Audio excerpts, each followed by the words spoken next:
I think it is very telling that you think parliamentarians are playing politics when they ask for information to which they are entitled in order to study and assess estimates that have to be voted on behalf of taxpayers. The point here is, when you get a request for money, do you personally review it, or do you just get a piece of paper, stamp it, and away it goes? People want to make sure that spending cuts are not hurting women specifically and diverse communities, or the government's GBA plus commitments. Why don't you just do what you're required to under the Parliament of Canada Act and give the PBO the information that they've asked for, so that parliamentarians have access to the PBO's advice before we vote on these supplemental estimates? This guy's garage. Like and subscribe to meeting number 18 of the House of Commons Standing Committee on Government Operations and Estimates, of course known four corners of the world as the mighty OGO. Today we welcome our Treasury Board Minister and his officials. So pursuant to Standing Order 1083C, the committee is undertaking a study of the SUP-Bs for the fiscal year ending on March 31st, 2026. In addition, we have departmental results 2024-25 for the Treasury Board. Thank you, Minister. Before we start with Mr. Kelly, I do want to note today is the 25th anniversary of working here with our amazing clerk, Marc-Olivier Girard, known as the Mighty Mog. So congratulations. Thank you for 25 years of service. And in celebration, we have arranged a lovely selection of cookies and coffee at the back, chipped in by the taxpayers. So anyways, congratulations. Thank you very much. We will now turn things over to Mr. Kelly for 6 minutes. Mr. Kelly, welcome back to OGO. The floor is yours. Thank you. It's good to be back here after an absence of quite a number of years. But Minister, you said that you're going to reduce and that there's a plan for reduction of full-time equivalents. Public service right now, or at least September 2025, was down to 346,000, heading for a goal of 330,000. Much of the reduction that you were to make has already occurred. You've got a few more to go with volunteer, and you said mostly through voluntary reductions. So why have you refused to provide the Parliamentary Budget Officer, and through him parliamentarians, information to help us understand the personnel reductions that you have planned? Thank you, Chair. Thank you for your question, Pat. It is a really important question. A comprehensive expenditure review is aligned with our government commitment with Canadians to spend less and invest more, and to balance our government operational budget in next 3 years. That's exactly what we're focusing on. Your question towards the PBO's letter, my team will be working to respond to his letter as soon as possible, but the timing was not reasonable when the letter came in, because we haven't finalized those details, and it would be unfair as an employer for us as a government to give those information to PBO before communicating with public service employees. So we'll be providing a response to PBO. Well, wait a minute, Mr. Minister. On October 30th, you told this committee that you would release the information of the comprehensive spending review to the PBO, and you have failed to do so. I think it's we said it that we will provide as soon as possible. It was the details were not finalized at the moment, and it would have been unfair. Was the cabinet briefed? Was the cabinet briefed on the reductions? May I respond to your it sounded like you're repeating your response. No, I'm not repeating. I'm giving you that reason that it would not have Rappel au been règlement, Monsieur le reasonable to Président. provide those information to Point of order, third. Mr. Chair. Interrupt, Madame? Les interprètes font un travail extraordinaire. The interpreters are doing extraordinary work, but when we don't give them time to complete before the other person takes over, we can't ask them to do a miracle. I would like to receive the complete interpretation in French, Mr. Chair. Thanks. Go ahead, Mr. Kelly. But Minister, he did ask a very straightforward question. I think the committee, parliamentarians, and Canadians deserve a straightforward answer. Mr. Kelly, I've restarted the clock. You have 3 minutes and 20 seconds. Okay, thank you. Was Cabinet not briefed on the reductions? I would say that the details were not finalized, and we would not be able to provide the information to PBO until we communicated with public service employees. We're dealing with as public service employees' livelihood. We thank them for their services, and I think it would have been unreasonable, unfair to have those information to someone else prior to communicating with public service employees. So that's a reasonable, responsible way of doing. No, some would say it's an unlawful response. The Parliament of Canada Act allows the Parliamentary Budget Officer access to that information. You are denying information to the Parliamentary Budget Officer that is clearly laid out in the Parliament of Canada Act. No, sir, we are not. We will be providing information to public PBO, and I can ask my deputy to fill you in further on that, please. We'll have time for the deputy in the next hour. On what hour, what date? Will you do it by the end of today? As soon as possible. We will provide Okay, that sounds like what you might have said on October 30th. So would be today or tomorrow then that we'll have what I can commit, we will provide as soon as possible. That's I'd like a date, time. I don't have a date. I will provide as soon as possible. Does the information not exist? We have to communicate with the public service employees. They're the impacted party here. And this is responsible, this would be unreasonable as an employer to communicate to someone else before communicating with the public service employees. No.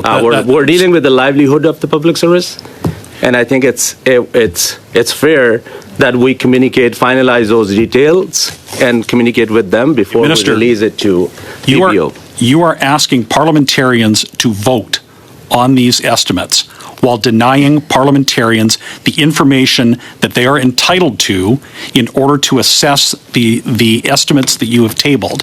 It is not acceptable to you. You are not free under the Parliament of Canada Act to pick and choose what you think is a fair or correct order of things. So I will ask you again, will you commit by tomorrow's Friday, by tomorrow afternoon, will you comply with the lawful request for information by the Parliamentary Budget Officer, yes or no? Mr. Kelly, let's not play politics on the lives of the public service employees. Within my legal authority, we have presented in the Parliament main estimates, and you have all the information there. But you're asking about PBO date with the legal authorities. As soon as possible, we will be able to provide.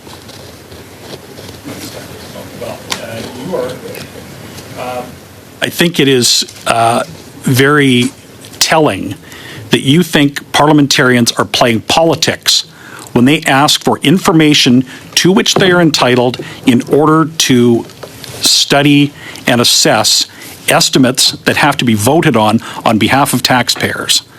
You don't have the choice to decide whether or not you release the information.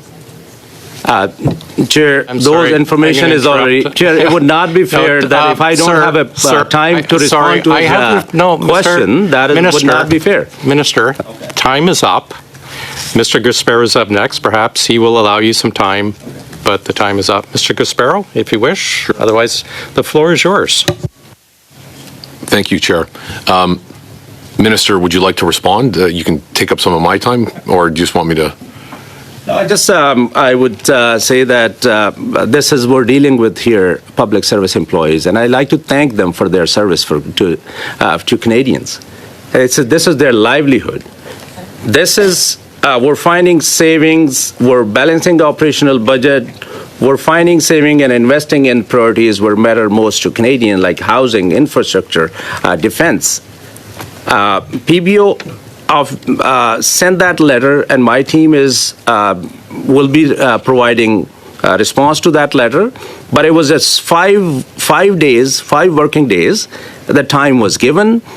We have not finalized details at the time, and it would have been totally unresponsible and unreasonable for us to provide those information to PBO prior to providing into the impacted or affected parties, which is public service employees. So that is my response. I just wanted to pass it on. And main estimates, that is before the Parliament. So all the details are there. So that was, I just wanted to... So you referenced public service and you referenced investments. So in terms of public service and investments, I'd like to talk about the RCMP. And as you know, many Canadians and most parliamentarians believe the RCMP does vital service within our national security apparatus. Some of the investments our government is providing to the RCMP includes an increase of almost $18 million in operating capital, $41 million in grants and contributions, $70 million related to health benefits, disability benefits. How will these funds improve policing effectiveness, officer welfare, and public safety?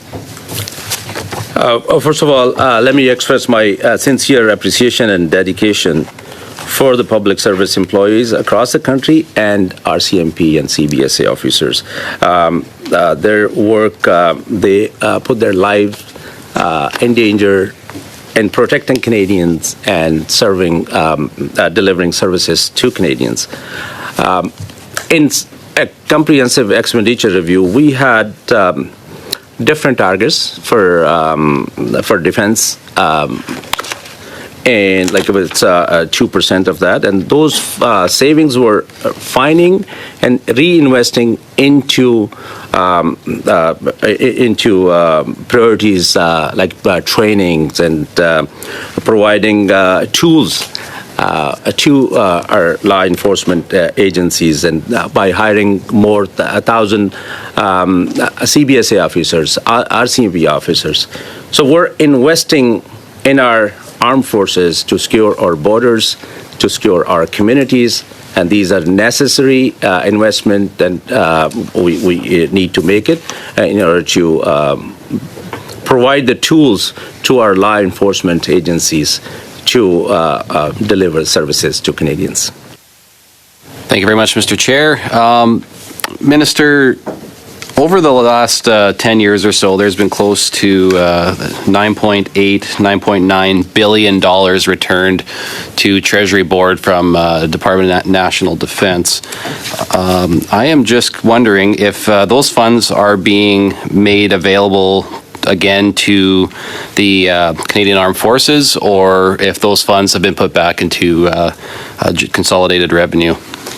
As my understanding, it's that's additional funding for the Canadian Armed Forces. But if it's from last 10 years, you have a question related to, I'm going to ask my deputy to. You don't want to know the details? The short answer is they're available, Mr. Chair, for the department. Those funds continue. You can table them with this committee after if you have that information. I appreciate it if you could just, if you have them, table them after the committee. I have another question I'd like to ask the minister for. You also said, Minister, earlier that there was $1.1 billion in new spending that was in these estimates here. Is that $1.1 billion as part of that total figure, the $815 million that was returned 2024-2025? Can you, this is a technical question, I'm going to ask my deputy to respond. Well, you said it was, to no, Just, no, it's not. You said it was new spending. You don't want, look, I have. You said it was new spending. Is it new spending or? Certain, you want to get the right information or you just want to, don't want to get answer? So. Well, you're the minister Look, of the Treasury Board. You are the stopgap on where money goes up. We are here, committee. You have a question, you want to get an answer. So I want to give you a proper answer. So let's clear that, what you have a question in mind. So just 30 seconds, please. So, Mr. Matthews, if you have the information, if you could table it with this committee afterwards, I would greatly appreciate that. Thank you very much.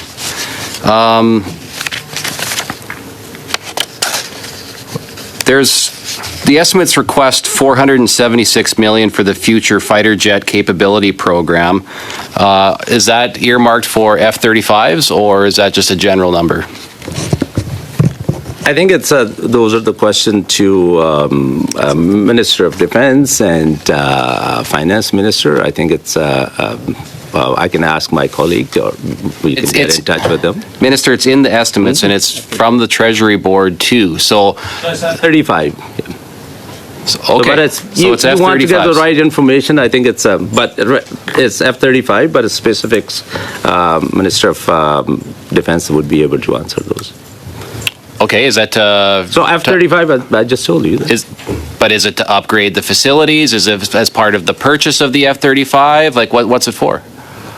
It is to, then again, it's a technical question you're asking. I think it will be fair. I'm going to ask my deputy to. Minister, the point here is when you get a request for money, do you personally review it? Or do you just get a piece of paper, stamp it, and away it goes? Team, those submissions, the team worked with it, and deputy, he's a secretary of the Treasury Board Secretariat. So we both do it. So if it's he's giving that response, it's not that one person does that job. It's a team works on that. So you read the requests as they come across your desk? Of course I read. You read all the requests as they come across your desk? I try as much as I can. Okay. I think I can pretty much absorb a lot. Okay. so Good. maybe if I could, Mr. Chair. You know what? In the second hour, you might have a chance. Yeah. So you don't want to know the answer then? I want you. I want to know that you know the answer. So you're the minister. I know the answer, but it's a technical. But then let's use this time wisely. Minister, I'm going to interrupt here and I'll stop the clock. It is the member's time. I will allow him to ask the questions, and we'll go on. Go ahead, sir. Thank you. Do you have a request on your desk to send more taxpayers' money to Canada Post? I am not aware of that. I will check with my department and let you know. Okay, because these estimates have over $1 billion. I know that was the previous request, but there's reports now suggesting that they are going through that money a lot faster than they were planning to. So I'm just curious, do you have another request from them or not? I don't have that on my table. Okay, it's a repayable loan. Are you going to, is the taxpayer going to get that money back from Canada Post? Do you know? What I can say, I don't have that request on my table at the moment. I'm not aware. Are you aware of the terms of the deal that Canada Post got to receive the $1 billion? We can provide that details to a committee. Are you aware of it, though? The question is, are you aware of it? That it was given prior to me becoming president of the Treasury Board. So I think I was not as a president at the Treasury Board when that was given. Thanks. That's our time. People, I guess, in my writing want to know that the spending review won't hurt bilingual services. In my writing, about a third of the population, my writing, are francophones. And in Canada, there's about 11 million French-speaking Canadians that are francophones. And so can you explain how the Treasury Board is making sure that English and French services stay strong and that our official language obligations are fully respected as we move forward with these estimates? Thank you for the question, my colleague. Chair, I want to assure my colleague that nothing in the spending review will diminish our commitment to bilingual services. Canada's official languages obligations are fully protected through clear rules and regulations. Many of them established by Treasury Board Secretariat to ensure Canadians can always receive services in the official languages of their choices. We have also strengthened language requirements for managers in bilingual regions so that federal employees can work in the official language they are most comfortable with. These measures and reinforce our commitment to strong, accessible English and French services across the country. Minister, this is how I understand it. One of your core responsibilities is oversight of government spending, like especially when there's numbers that reach into the billions. Earlier this week, we learned that the Minister of Industry and her Deputy Minister did not review the Stellantis agreement in its entirety, a deal publicly reported to be around $15 billion. So naturally, we're wondering if anyone actually reviewed the whole thing. So my question to you would be, and I realize you weren't there, but perhaps your colleagues can help. Did the Treasury Board see the full Stellantis contract before approving $15 billion of spending? Thank you for the question. As my colleague, you said that I was not there, and I can ask my, if you allow, then Please, yeah. ask my I'd like it's yes or no if you saw the full contract. Normally, the way this would work is the department responsible, they actually review the contracts. They would get authorities from the Treasury Board to go ahead and transact deals, but it would not involve a page-by-page contract review. Okay, so you didn't see the whole thing either. Okay, so that's an interesting. So the Minister of Industry didn't see it, the Deputy Minister didn't see the whole thing, and the Treasury Board didn't see the whole thing, and you're approving billions. Minister, respectfully, how does a contract of this magnitude clear your department without anyone reviewing it? As Deputy just stated, that there are delegated authorities to ministers. So there's certain authorities are delegated to ministers. So if those agreement or contracts submission, they are under those authorities, they can go ahead and get into contracts. Sorry, Mr. I'm just have a question now for Mr. Ali.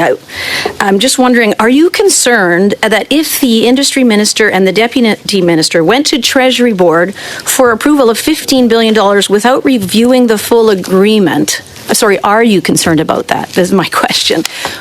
Does that seem like a good process? I think we actually have a robust process and procedure and rules in place, and everyone is adhered to follow those rules. And if the authorities are delegated to ministers, they are bound by those rules and regulations and policies. And I expect everyone follows those rules. And if someone does not follow, there are rules to deal with it. So, but if I understand it, you are the person who has to worry about, or whoever was at the time, you have to be concerned about spending oversight. It's your job to make sure that they've actually fulfilled those obligations, right? That the spending is justified, the risks are understood, the department has done its homework, taxpayers aren't getting taken for a ride. Is there something we can do to ensure that someone is held accountable for not actually fulfilling those things, if we're not even checking? There are rules in place for oversight, and there are guidelines. There are authorities delegated to ministers, and if anyone goes beyond that or not follow those guidelines and policies, I think there is a mechanism to deal with it. They should be held accountable. Do you know, Minister, if anybody has read the entire contract? Again, that contract was not in my, I was not a president. Mr. Matthews or Mr. Trudel, no? Has anyone read the entire contract?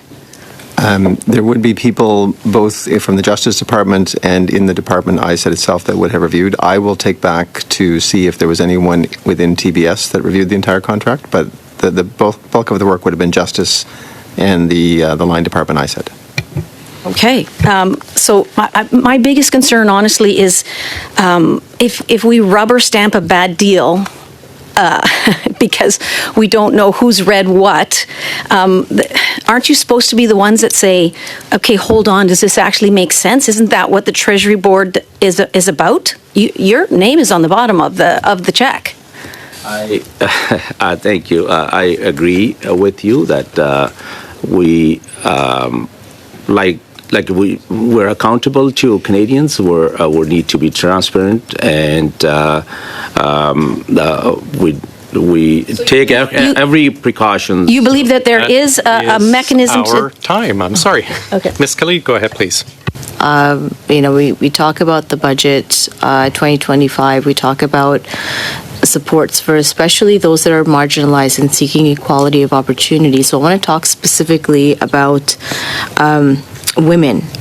And people want to make sure that spending cuts are not hurting women specifically and diverse communities or the government's GBA plus commitments. Can you explain how we're making sure that the review does not undermine equity and inclusion and that it does indeed support those that do need it the most? Thank you. I'm afraid there was only 8 seconds left for a response, but there will be one more intervention from the Liberal side, perhaps, if you wish, you can answer during that time. Mr. Kelly, go ahead for 5. Okay, thank you. What will the early retirement incentive program cost? I could. Can I ask my secretary to respond to this? If you don't know the answer, we'll maybe get to that in the next hour. Why the need for the program if you are successfully reducing numbers through voluntary attrition? So that's a voluntary attrition is early retirement incentive. There's a part of this exercise.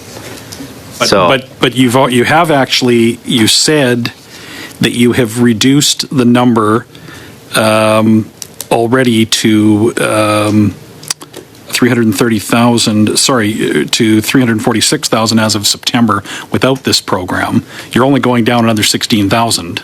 I think it's, if my colleague could dive deep into that information, you will find more appropriate information that it says that the next 3 years, we will achieve by 2027, 2028, that goal. And you said you're going to go, if I may, you said the PBO said, according to the PBO summary that I read, the number at September 2025 was 346,000. The budget says that you're going to hit 330,000 by 2028-29. So I hope I'm not going too deep here. I have to go deeper to do the subtraction and say that's 16,000. But you said you already have done it, so why the need? You have gone from a height of I think it was 358,000. So you've kind of got halfway there without this program. You don't know what it's going to cost. I'm just wondering if you need the program at all. That's a program we need, and that's why we're achieving those goals. Okay, so you don't know what it will cost or if you need it, but you've also said that the reason that you can't give the PBO the information that they have asked for and are lawfully entitled to receive is because you are concerned about the individual workers in the public service. If you're going to get to your goal through voluntary people leaving voluntarily, there are no individuals that will be forcefully forced out, and furthermore, they're self-selecting. There is no privacy issue here. There is no individual that whose either privacy or their information would be out early. Why don't you just do what you're required to under the Parliament of Canada Act and give the PBO the information that they've asked for so that parliamentarians have access to the PBO's advice before we vote on these supplemental estimates? We will have we will respond to PBO as early as possible, and most probably in December first week. You said on the 30th you would do so, and you didn't. How are we to take you at your word now? I think, I don't know what you're making it up when I said at 30th. No, when you appeared at this committee on the 30th. I am not sure.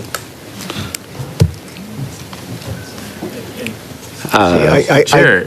I don't recall a date being committed to. Did I say that? I don't think I recall that. Sorry, I'll just interrupt and I'll stop the clock. You did state on October 30th to me that you would provide the information. I did not give a date, Chair. I'm not arguing with you. I'm just stating that's when. But I'll turn back over to Mr. Kelly. Okay, so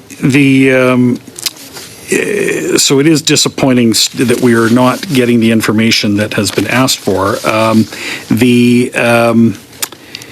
Can you tell us at least anything about? Let's just pick one of them. For example, the Department of Fisheries and Oceans is one of the ones that seems to be heavy on operations, and one that the PBO wanted to know about. Can you not tell us anything about what type of reductions you're going to be looking for in that department?